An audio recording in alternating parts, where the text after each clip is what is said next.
네. 자, 지난 시간에 이어서 특례 두 번째 시간입니다. 나머지 특례 규정은 쭉 우리가 이제 요번 시간으로 다 검토를 하겠고요. 저번 시간에 워낙 이제 중요한 특례 규정이었죠. 예, 영상 저작물과 관련된 특례 규정을 봤고요. 자, 이제 나머지 특례 규정을 보도록 하겠습니다. 예. 먼저 데이터베이스 제작자의 보호와 관련된 규정인데요.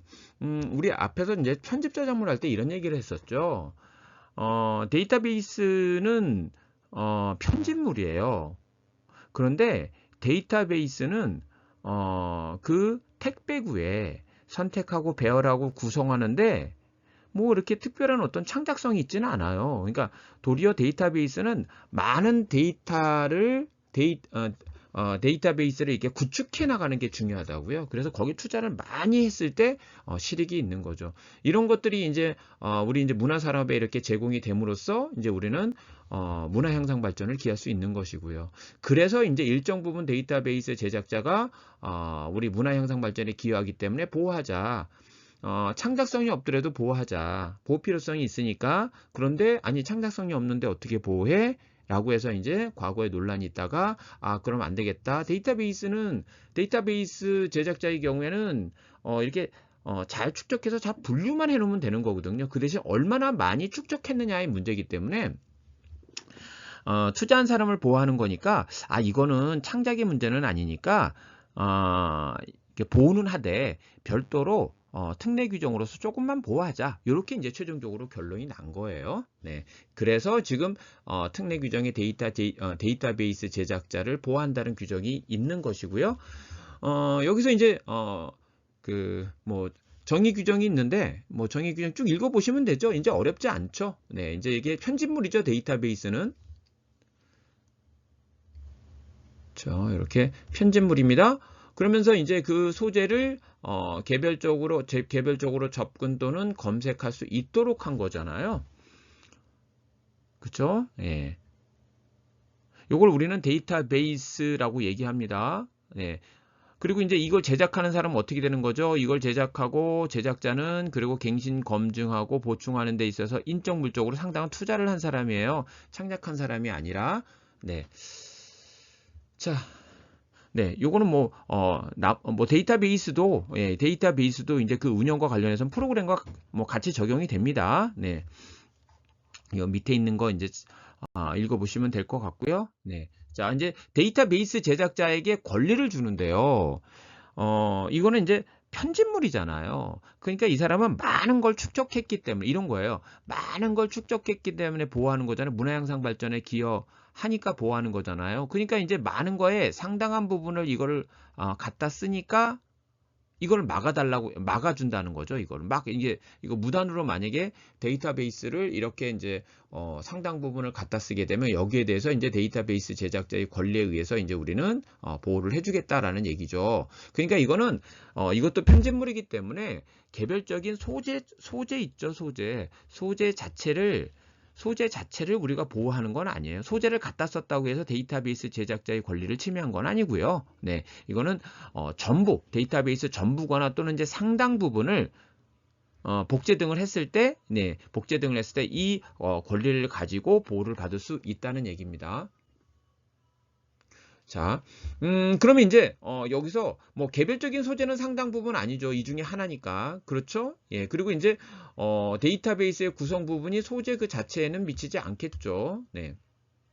아니, 그 권리가 여기에는 미치지 않겠죠. 예, 구성 부분이 되는 소재 그 자체는. 그러니까 소재를 보호하는 것과 데이터베이스 제작자의 권리는 상관없는 얘기라는 거예요. 그렇죠? 예, 많이 쌓았기 때문에 보호하는 거니까. 그러면 도대체 여기서 얘기하는 전부는 뭔지 알겠는데 상당한 부분이 어느 정도냐라는 것에 대해서 여러분들 교재에 보시면 상당 부분과 관련되는 그런 어떤 판례 내용들이 있습니다. 예, 판례 내용이 있는데 상당한 부분인지 판단할 때 자, 쭉 보시면 특정 종류의 데이터베이스와 이를 구성하는 정보의 사회 경제적 중요성, 그리고 데이터를 수집하고 조직하는 데 있어서의 용이성, 쉬움, 그리고 이제 그 시장에 미치는 영향, 데이터베이스의 구성, 개별 정보에 대한 접근의 중요성, 이런 것들을 질적인 면과 양적인 면을 모두 고려해서, 그러니까 양이 많은 것도 고려가 되는 거고요. 질적인 부분도 고려가 되는 겁니다. 이게 구하기 어려운 어떤 데이터베이스다. 그러면 이거는 뭐 이제 이 상당한 부분에 들어갈 가능성이 커지겠죠. 네. 이렇게 이제 질적인 부분과 양적인 부분을 모두 고려해서 우리는 판단하게 됩니다. 네. 그거 이제 부산 지방법원의 이제 판례예요. 요거는 이제 상당성이 없다고 봤습니다. 요건 뒤에 이제 판례 있으니까, 그러니까 사례가 있으니까 거기서 보도록 하겠고, 그러면 이런 경우에 이제 데이터베이스 제작자의 권리는 얼마 정도 보호할까요? 이게 이제 창작물로서 보호됐다면 70년 아니겠습니까? 그죠? 사망 후 70년까지 보호하는 거죠. 그렇게까지 창작물도 아닌데 보호할 수는 없다라는 거예요. 그래서 별도로 특례 규정을 만들어 놓고 조금 보호해 주는 거예요. 그래서 이거는 투자에 대한 보호기 때문에 제작이 완료되면 그때부터 5년. 근데 이제 그만큼 또 상당한 투자, 상당성이 있었을 때 상당한 투자가 이루어졌다면 또 그 다음에 5년. 이런 식으로, 네. 이거는 투자에 대해서 주는 거니까 5년. 그리고 또 그만큼 상당성이 있다면 또 5년. 이런 식으로 이제 주게 된다라는 겁니다. 예.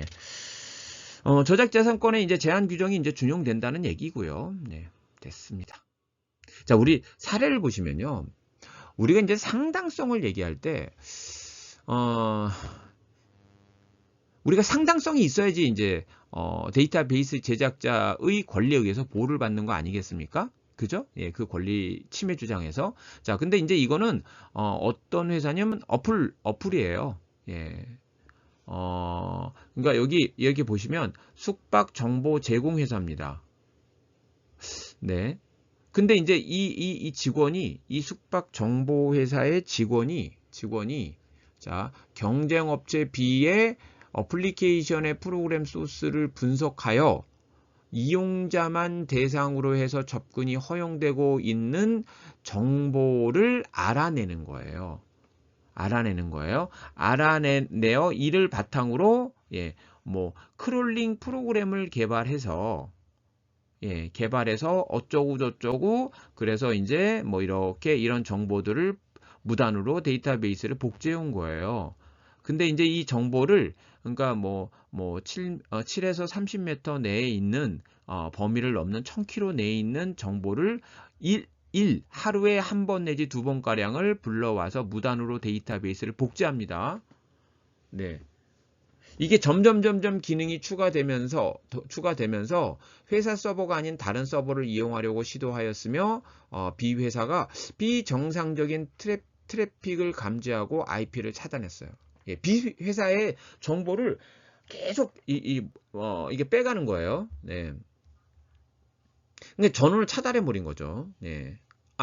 이렇게 이제 차단해 버리니까 이제 어떻게 대응하냐면 서버의 전원을 차단하고 다시 켜는 방식으로 IP 주소를 변경한 거예요. 그러니까 차단해 버리니까 껐다가 켜가지고 주소가 IP 주소를 변경할 수 있도록 서버의 설정을 변경하여 서버에 접근할 수 있도록 한 거예요. 그러니까 이제 하도 그 비정상적인 접근이 감지가 되니까 회사에서 대응하기 위해서 그 IP를 차단했더니 얘네들이 이 IP 차단을 회피할 목적으로 이렇게 했다는 거예요. 그래서 총 몇 번?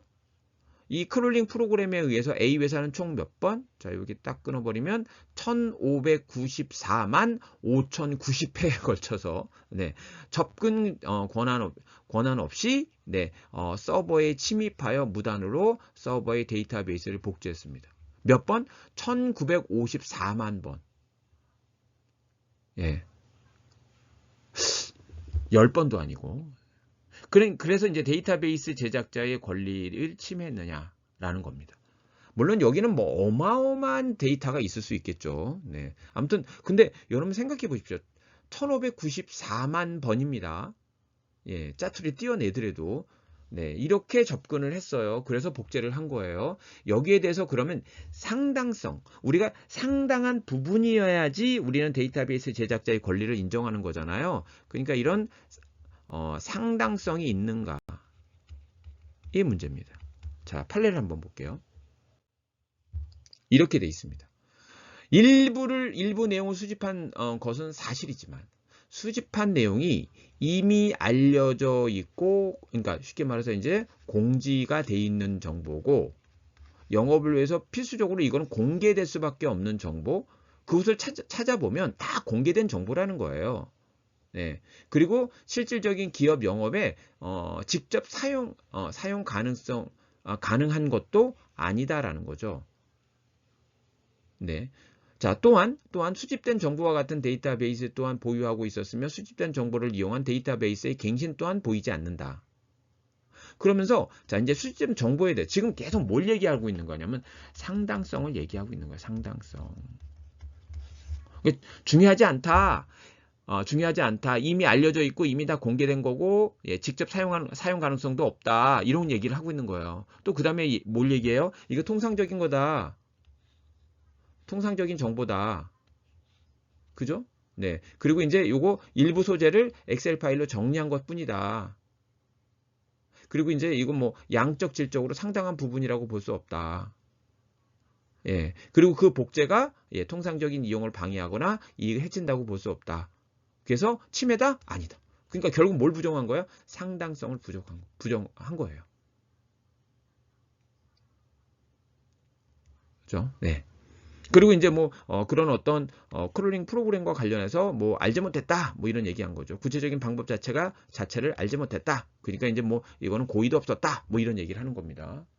그래서 데이터베이스 제작자의 권리를 침해하지 않았다라고 얘기하는 거예요. 이러니까 사실은 이제 우리 데이터베이스 제작자의 권리를 보호하는 데 있어서 상당한 부분이라고 하는 게 굉장히 좀 엄격한 측면이 있다. 이런 생각이 좀 듭니다. 과연 데이터베이스 제작자가 제대로 보호될까? 이 1594만 번이란 접속을 해가지고 그걸 데이터를 뽑아냈는데 우리가 이제 다 알려진 것이라 하더라도 그 양이 또 중요하잖아요. 질도 중요하지만 양도 중요하잖아요. 1594회입니다. 예, 어마어마한 횟수고요. 거기다가 또 이게 그걸 IP를 차단하니까 IP를 회피해가지고 또 이제 접속을 했잖아요.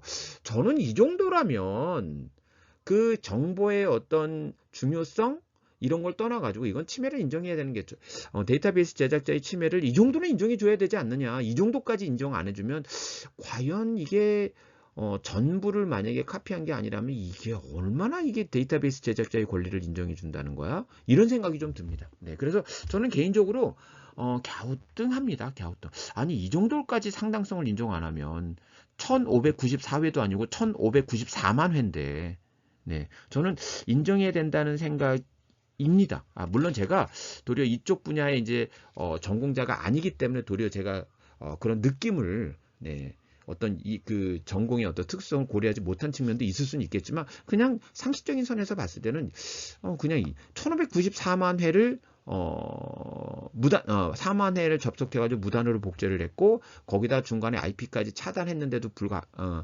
IP를 차단했는데도 불구하고 회피를 해가지고 접속을 했다는 거잖아요. 네, 그러니까 이거는 저는 개인적으로 침해를 인정하는 게 맞지 않나라고 생각했는데 판례는 인정하지 않았습니다. 상당성이 없다고 봤습니다. 자, 그 다음에 컴퓨터 프로그램 특례인데 이건 보려고 한 게 아니에요. 그냥 쭉 여태까지 컴퓨터 프로그램은 중간중간에 계속 전달을 했습니다. 네, 각각 그 내용이 나올 때마다 전달을 했기 때문에 뭐 여기서 한꺼번에 또 얘기할 건 아니고요. 예, 이렇게 컴퓨터 프로그램에 대한 특례 규정을 우리는 앞에서 그때 봤기 때문에 여기서 그냥 여기는 모아만 놨다 이런 겁니다. 모아놨으니까 내가 컴퓨터 프로그램과 관련된 특례 규정만 따로 집중적으로 봐야겠다. 앞에 이제 이게 다 분산이 돼 있는데 여기서 한꺼번에 봐야겠다. 그러면 여기 와서 예, 보시면 되겠습니다. 네.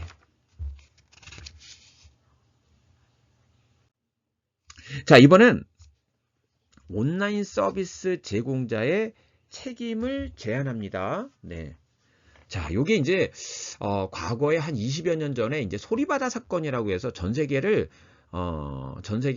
세계라기보다 우리나라에서 굉장히 회자됐던 사건이 있습니다. 이게 P2P 방식에 의해서 이제 P2P죠. 그래서 이제 중앙 서버 없이 왔다 갔다 하도록 하는 거예요. 예, 여기서 이제 저작권 침해가 발생했을 때 이제 이 소리바다 쪽에서 예, 관리자 쪽에서 그러면 여기에 대해서 책임을 져야 되느냐? 뭐 이걸 따졌던 게 소리바다 사건입니다. 이 소리바다 사건이 나오면서 이제 이게 이제 법제화돼요. 예, 그러니까 여기 온라인 서비스 제공자. 이게 보통 이거 줄여서 온라인 서비스 프로바이더 해가지고 OSP, 저기 형법에서는 ISP, 인터넷 해가지고 이제 ISP라고 쓰는데 저는 뭐 이거는 온라인이라는 표현이 더 타당하다 생각을 합니다. 아무튼 OSP라고 보통 줄여서 얘기합니다. 예, 그러니까 어디 생각하시면 돼요? 뭐 네이버, 뭐 G마켓. 요즘 하도 쿠팡 그러니까 이제 네. 전통적인 어떤 그런 업체를 한번 얘기했어요. 이런데 얘기하는 거예요. 이런데. 예, 이런데. 그러니까 이런 데서 그러면 그러니까 이들이 침해했다는 게 아니고요. 이들의 그냥 쉽게 말해서 플랫폼 사업을 하는 사람들이죠. 이 플랫폼이 이렇게 되는 건가요? 네, 아무튼 한글로 썼을 때 플랫폼이 이렇게 되나? 네, 아무튼 자 플랫폼 사업을 하는 사람들인데. 회사인데 이 플랫폼 안에서 쉽게 말해서 이렇게 장을 깔아놨을 때 여기 와서 사람들이 이걸 활용하는 거잖아요. 근데 이제 이 주체가 침해했다는 게 아니라 여기서 침해 현상이 발생된 거예요. 그런데 이랬을 때 이 플랫폼을 관리하는 이 회사, 플랫폼 사업자니까 이 플랫폼을 관리하는 회사에 어떤 책임을 물을 수 있을까?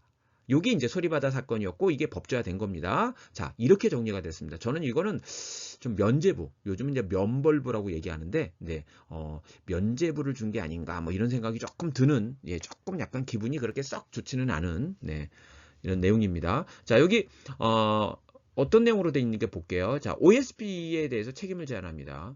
책임을 제한한다고 했을 때 이 OSP도 해야 될 게 있는 거예요. 그게 뭐냐면 일정한 행위에 조치를 취한 경우에요. 그러니까 막 뭔가 접근하려고 해요. 거기에 대해서 무단으로 접근하는 거에 대해서 접근하지 못하도록 하는 어떤 기술적 조치를 다 취해놓은 거예요. 그러니까 이제 이 플랫폼 사업자들은 플랫폼 내에서 침해가 일어나지 않기 위한 어떤 기술적 조치를 다 해놨다. 그러면 아니 이 플랫폼 사업자는 책임질 게 없지. 그 안에서 침해가 실제 그랬는데도 불구하고 침해가 일어났다 하더라도 책임을 지지 않는다라는 얘기입니다. 네. 자, 그래서 이제 조치가 기술적으로 불가능한 경우에 책임을 지지 않겠죠. 그죠? 네. 거기에 대해서 조치는 할 거 다 해놨어요. 그리고 그 기술적으로 이렇게 이렇게 이제 막기 위해서 조치하는 건 기술적으로 불가능해요. 그건 할 수 없잖아요. 기술적으로 불가능한 거니까. 네. 그래서 요거는 책임을 지지 않습니다. 예, 불가능한 것까지 책임지지 않습니다. 지금 할 수 있는 것만 다 해놓으면 됩니다. 그리고 또 이게 좀 마음에 안 드는데요. 그러면 이것만 기술적 조치만 다 해놨으면 되느냐? 뭐 네이버, 뭐 카카오 이런 데는 다 해놨겠죠. 예. 근데 이것만 다 해놨으면 그 다음에 모니터링 하거나 본인 플랫폼에서 모니터링 하거나 뭐 조사할 의무도 없어요. 아, 이거 혹시 침해가 일어나는지 막 사전에 이렇게 꼼꼼히 체킹해 보거나 이런 의무도 없다. 이게 좀 불만스러워요, 저는. 예, 책임은 지지 않더라도 그런 어떤 요런 모니터링하거나 조사할 의무를 지우는 게 좋지 않을까 이렇게 그래야지 이제 침해를 최소화할 수 있다고 저는 개인적으로 생각하기 때문에 근데 아무튼 이렇게 조치를 취해놨으면 뭐 더 모니터링하거나 뭐 조사하거나 뭐 이럴 필요는 없도록 되어 있습니다. 자, 여기 뭐 복잡하게 되어 있는데요. 네, 간단하게 보죠. 네. 근데 이제 3번입니다. 3번은 이거예요. 네. 어, 우리가 이제 특별히 의무가 없잖아요. 기술적 조치를 취해놨으면. 근데 이런 경우가 있습니다. 침해를 당한 사람이 있습니다. 네, 침해를 당한 사람이 있는데 이들이 만약에 네이버라고 할게요. 네이버에 그 지금 현재 침해를 당하고 있으니까 그 저작물 등의 복제 전송을 중단시켜 주세요. 복제하거나 전송하는 거 중단시켜 주세요 라고 해서 요구를 할 수 있어요. 네. 요구를 할 수 있어요. 요거 중단 요구 가능합니다. 그러면 온라인 서비스 제공자는 어떻게 되냐면 즉시 중단을 해야 되고요. 이거는 중단을 해야 되고 그리고 이쪽에 예, 그 사실을 중단했다는 사실을 통보하도록 합니다. 요건 있어요. 요건. 네, 요건 있다. 그래서 자, 이제는 기술적 조치를 취해놨으면 뭐 다른 건 없어요. 모니터링 조사 이런 거 할 필요 없어요. 네, 할 필요 없어요. 그런데 만약에 침해를 당하고 있는 사람이 사후적으로 그 플랫폼 사업자에게 중단시켜 주세요. 제 침해 당하고 있어요. 라고 했을 때는 이건 들어줘야 된다. 이거는 중단을 해야 된다라는 겁니다. 예, 그리고 통보를 해줘야 된다라는 거고요. 특수한 유형이 이제 요거 P2B 방식이에요. 뭐 다를 거 없습니다. 네. 자, 그 다음에 이제 우리가 이렇게 그 복제나 중단 행위에 대해서 우리가 중단을 요구했잖아요. 그죠? 그리고 이제 중단을 요구했고 중단시켰던 거죠. 자, 이런 중단시키는 행위를 했을 때 그러면 나중에 책임이 감경되고 면제될 수 있는가? 이게 형사상 우리 뭐 침해죄 등을 물었을 때도 이게 이 규정이 적용되는가? 오케이, 적용된다라는 거죠. 네. 만약에 그렇게 중단시키고 통보 등을 했다면 거기에 대해서 이제 우리는 감면이라든가 면제 사유에 해당하게 된다라는 얘기입니다. 네. 자, 그리고 이제 여섯 번째인데 뭐 기술적으로 이제 불가능한 경우는 우리가 책임을 안 진다고 했잖아요. 예, 거기에 대해서 판례는 이렇게 정의하고 있다라는 건데 뭐 같은 판례에서 나왔기 때문에 5번과 6번이 같은 판례입니다. 네, 그래서 좀 중복되긴 하지만 그 관점을 하나를 이게 감경 면제 대상이 되는가 형사상 책임에도 그리고 또 이제 기술적으로 불가능한 것이 뭔가 이렇게 이제 같은 판례지만 두 개를 따로따로 이제 보시면 좋을 것 같다라는 생각이 들고요. 그러면 우리 이제 방조 책임을 묻잖아요. 침해를 용이하게 한 책임을 물을 때 그러면 이게 고의만 이게 적용이 되느냐?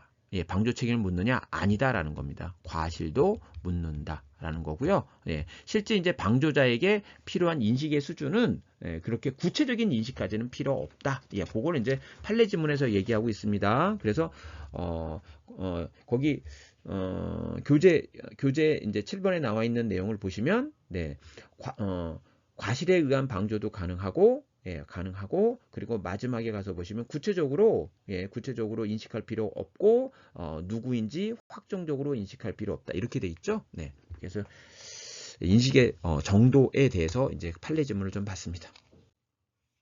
자, 그다음에 이제 간단한 내용입니다. 예, 간단하게 보도록 하겠습니다. 자, 우리가 이제 저작권과 관련해서 이 내 저작권을 다른 사람한테 이제 쉽게 말해서 관리를 맡기는 거예요. 이런 관리업이 있어요.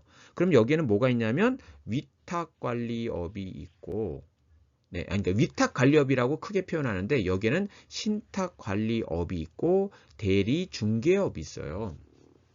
자, 신탁관리업은 아예 권리를 이전시켜서 관리하는 거예요. 그러니까 이거 공신력 있는 공공기관 이런 데가 되겠죠. 대리중개업은 보통 이제 변리사, 뭐 변호사 사무소 이런 데를 얘기하는 거예요. 네, 그래서 대리중개하는 거고요. 자기 이름으로 하는 이전을 받아서 하는 게 아니라 그냥 대리인으로서 해주는 거죠. 네.